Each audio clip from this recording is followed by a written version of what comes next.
আজি সোমবাৰ ওম নমঃ শিৱায় ওম নমঃ শিৱায় শিৱ পাৰ্বতী আপোনালোকক দেখাইছোঁ ভক্তি কৰিব।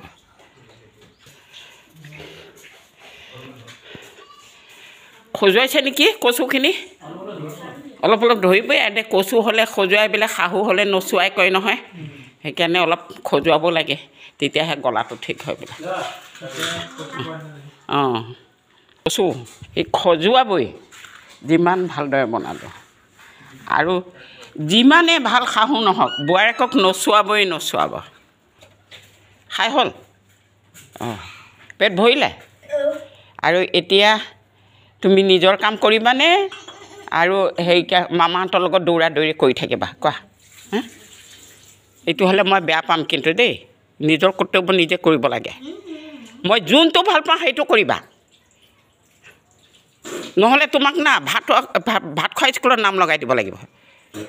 মেথত ইমান গাধা হৈ গ'ল। চুৰভীয়ে পানীটো নিখাই এয়া খেৰ খাই আছা চুৰভী? চব খালা ন? উদং কৰি খালা, গৰমত পানী যে উদং কৰি খালে। মই চাফা কৰিম, থৈ দিয়া কাঁহী থৈ দিয়া পানী উলিয়াই লোৱা। জেঠাইৰে অকলশৰীয়া না, চব কৰিব লাগিব। অঁ নিজে নিজে কৰি খাব লাগিব। আৰু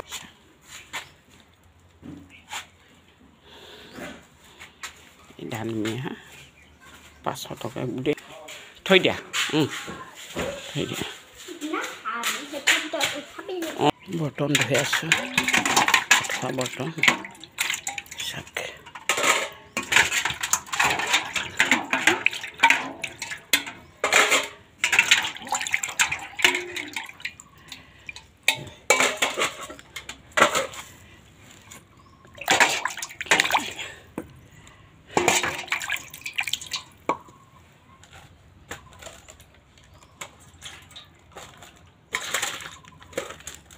আচ্ছা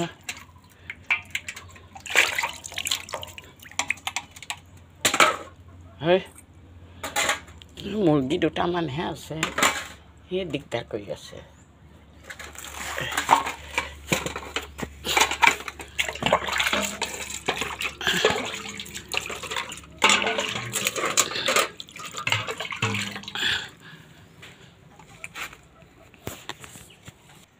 বাৰটা বজাৰ ভাত সাজ লৈছোঁ। এয়া হ'ল কচু, এয়া হ'ল চয়াবিন, আলু, স্কচ, গাজৰ মিক্স, আৰু এয়া হ'ল জলকীয়া ভাজিছোঁ তেলৰ দি খাওঁ। আপোনালোকে খাব দুপৰীয়া ভাগত। সকলো সুস্থ শৰীৰ বজাই ৰাখিব, ভুল নুবুজিব, লাইক শ্বেয়াৰ কৰিব নিজৰ বুলি। ৰাখিছোঁ এতিয়া, tata bye bye, thank you Krishna.